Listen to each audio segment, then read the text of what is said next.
Now that we know how to define arc length for a vector value function, we can talk about curvature.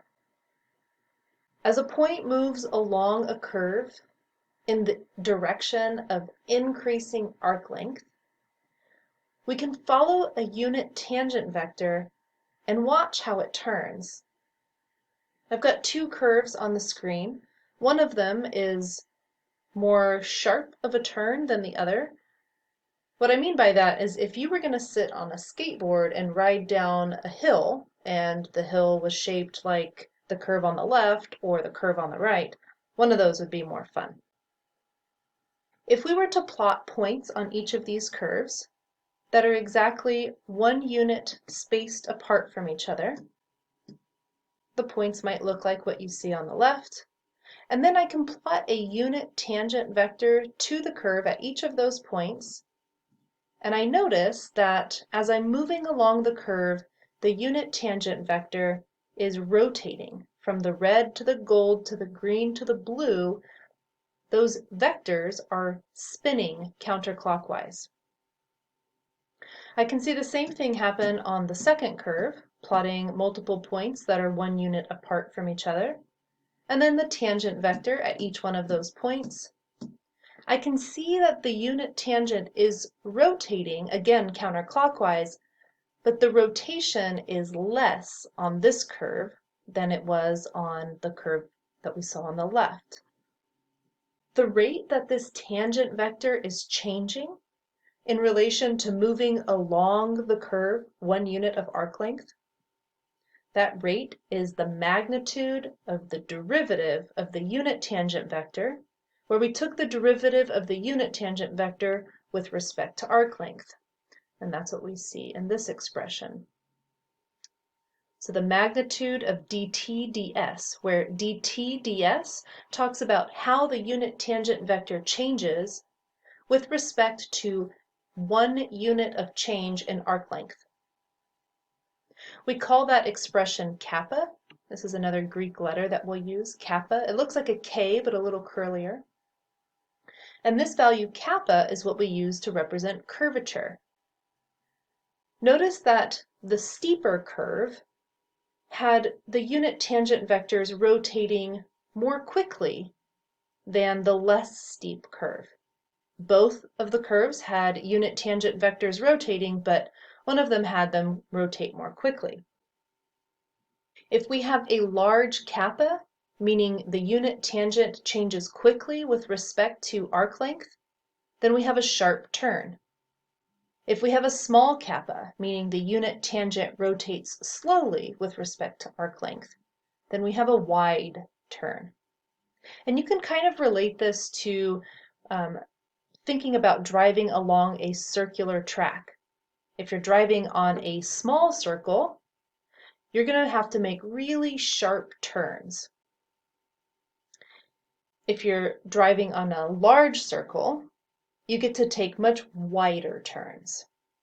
Kappa is not related to the radius of those two circles. Instead, it's related to how sharp of turn we have. Now that we know how to describe curvature using kappa, we'll talk about different ways to calculate it. If we are able to find the unit tangent vector, capital T, as a function of s, the arc length parameter, then we just take the derivative with respect to s, find the magnitude, and we're done. But remember, in the last video, I talked about that arc length parameter s isn't always possible to find. Sometimes we simply cannot invert the equation that relates s and t. So if we're not able to find that arc length parameter s, then we need to find a new expression for kappa.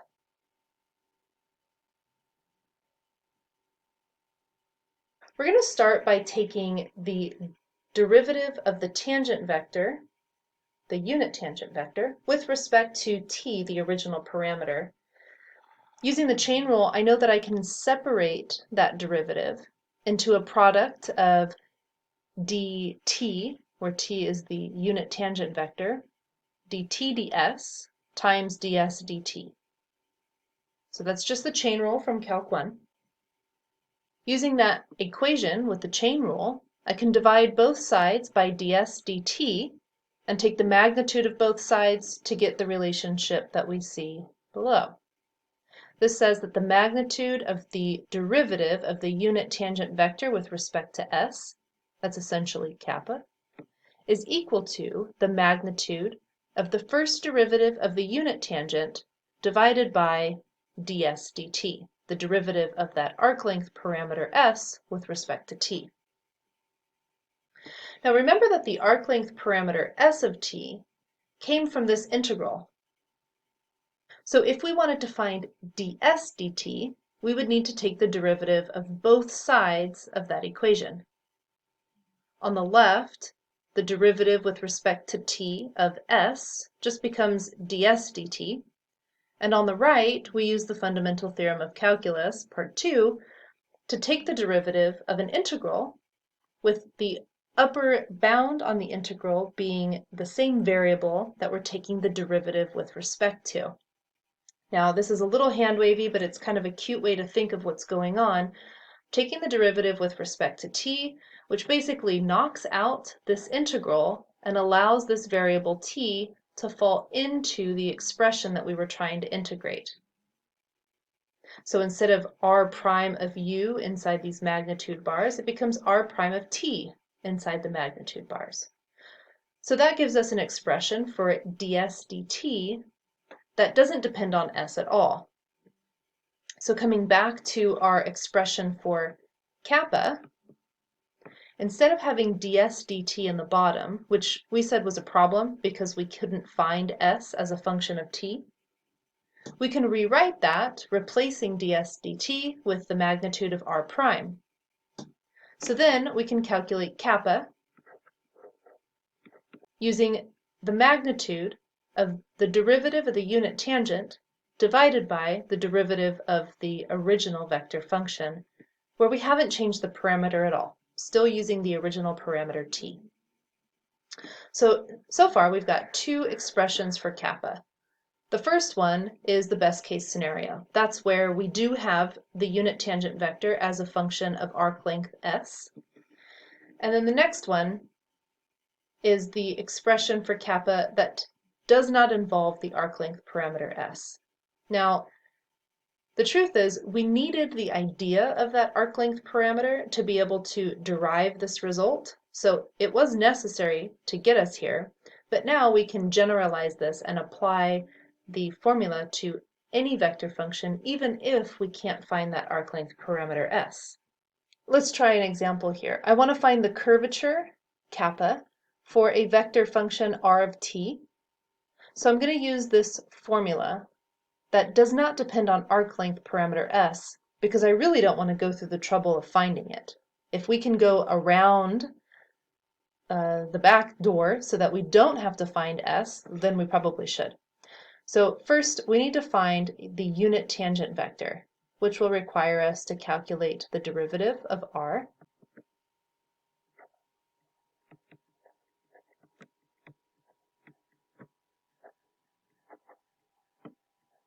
Will also require us to calculate the magnitude of that derivative.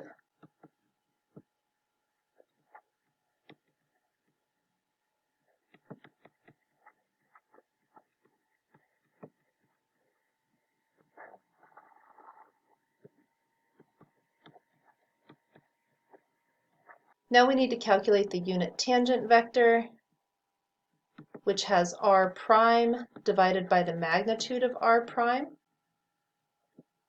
So we'll have negative 4/5 sine t plus 4/5 cosine t plus 3/5 in the k direction. That is our unit tangent. Our formula says take the derivative of that with respect to t. That's the same thing as saying that capital T prime. Taking the derivative with respect to t of our unit tangent will look like negative 4/5 cosine t in the I hat direction minus 4/5 sine t in the j direction and then 0 in the k direction because we have a constant as the k component. Now to find kappa, we're going to take the derivative of the unit tangent vector evaluated at t equals 4 pi over 3, and then divide it by the magnitude of the original vector function r prime, which is a constant, so we don't need to evaluate that at t. But if the magnitude of r prime did have a variable left in it, we would need to evaluate that at 4 pi over 3 as well. Let's go ahead and evaluate the unit tangent vector at 4 pi over 3 before we plug it into our kappa formula.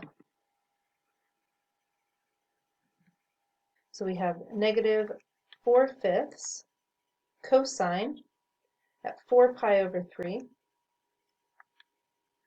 2/5, and that's a positive because 4 pi over 3 puts us into quadrant 2. And then we have 4/5 sine t, negative 4/5 sine t, where t is 4 pi over 3. That leaves us with a negative j component, so we have negative 2 root 3 over 5 j hat. And then the k component is 0, so we don't need to evaluate that at t equals 4 pi over 3. So finally, kappa is the magnitude of t prime. So that would look like, well, let's evaluate that as well. The magnitude of t evaluated at 4 pi over 3 would look like 2/5 squared plus the negative 2 root 3 over 5 squared, square rooted. So that's 4 over 10 plus 4 times 3. Oh, I said 4 over 10. 4 over 25 plus 4 times 3 over 25. That would be 12 plus 4, or 16. 25 in our square root. Oof, this is getting messy, which would be 4/5. So the magnitude of our unit tangent vector derivative, almost forgot to write that we're using the derivative of the unit tangent, is 4/5, so that's our numerator. According to this formula, the magnitude of the unit tangent derivative, which we calculated was 4/5. On the bottom, we need the magnitude of the derivative of the vector function r. We found that to be 5. So we have 4/5 divided by 5 for kappa, or 4 over 25 for kappa. Now trying to create a visual for this problem is a little bit tricky because trying to represent kappa, this numerical value that we're using to quantify how curvy this vector function is, really you don't see kappa in the graph. But if I were to graph this vector function, it would look like a helix, which looks kind of like a stretched out spring that's spiraling upwards. And kappa equals 4 over 25 is telling me that at this t value, 4 pi over 3, I'm curving with a kappa at 4 over 25. Hold your breath for a moment. There's a lot of text on the screen. I'm going to walk you through it little by little, but I want to show you another way to calculate kappa. We already have 2 ways, and those 2 ways depend on what we have available to us. One of the kappas involved arc length parameter s, and one of them said we could bypass calculating that. This version of kappa is useful for when we have a 3D curve. We're going to start with the fact that the unit tangent vector can be calculated using r prime divided by the magnitude of r prime. And we're also going to use that fact that we found a few moments ago that ds dt, the derivative of that arc length parameter, is equal to the magnitude of r prime. So using those 2 facts together, we can find, oh, this is a little typo notation, that r prime of t is equal to ds dt times the unit tangent vector. Taking this expression and differentiating both sides, on the left we'll have the derivative of r prime. So we're taking the derivative of a derivative. That would be a second derivative. And then on the right-hand side, notice we're taking the derivative with respect to t of a product of two things that depend on t. ds dt is possibly a function of t, and the unit tangent vector is possibly a function of t. So we do need the product rule here.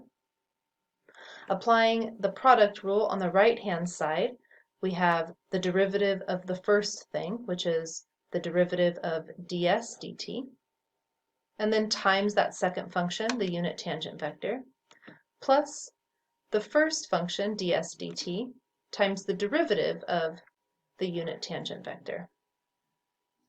We're going to reorganize some of these factors here. So we have r double prime is equal to the derivative of a derivative. That's really a second derivative. That's the second derivative of s with respect to t, and then we just bring down the unit tangent vector. And then in the second term, I have ds dt times the derivative of the unit tangent vector. So I'm going to rewrite the derivative of the unit tangent vector as t prime, and then just bring down the ds dt. Now we have an expression for r double prime, and we have an expression for r prime. Using those two equations, we can write what the cross product is between them. Now, why? Don't worry about that just yet. I want to show you that if we do this, we can come up with another expression for kappa. So computing the cross product between r prime and r double prime, using the equations that we just found for r prime and r double prime, we get the cross product you see on the top right. We can distribute the cross product over the sum, so we can cross each term in the sum with ds dt times the unit tangent vector. So then we have two cross products added together. Factoring out any scalars that we have, ds dt, that's a scalar function, we can factor that out. The second derivative of s with respect to t, that's also a scalar, so we can factor those two things out of our cross product. Got another typo here. So we have our scalars up front, and then we have t crossed with t. And then in the second term, we have a ds dt and another ds dt. We can factor both of those out and write it as ds dt squared with the cross product unit tangent times the derivative of unit tangent following. But we know any vector crossed with itself results in a zero vector. So instead of t cross t, we really have a zero vector there, which means this whole first term goes to zero. So that cross product of r prime and r double prime is really just this one term, ds dt squared, times the cross product of the unit tangent and the derivative of the unit tangent. Now, we consider that the unit tangent produces vectors that are constant length, and we talked about a vector function that produces vectors that have all the exact same length has this special property that means that the vector function t is orthogonal to its derivative, t prime. So then we would be able to say that the magnitude of the cross product between the unit tangent and its derivative is equal to the magnitude of the unit tangent vector times the magnitude of the derivative of the unit tangent vector times sine of the angle between those, which would be pi over 2 since we know those vectors are orthogonal to each other. But we know the magnitude of the unit tangent vector is 1. We also know that sine at pi over 2 is equal to 1. So we really have the magnitude of the derivative of the unit tangent vector times 1 times 1. So then that cross product of r prime and r double prime, if we were to take the magnitude of that, then we could write that it's equal to ds dt squared times the magnitude of t crossed with t prime, which we just said was equal to the magnitude of t prime. Solving this expression for the magnitude of t prime And replacing ds dt with the magnitude of r prime of t, we find the next version for calculating kappa, which again does not require us to find the arc length parameter at all.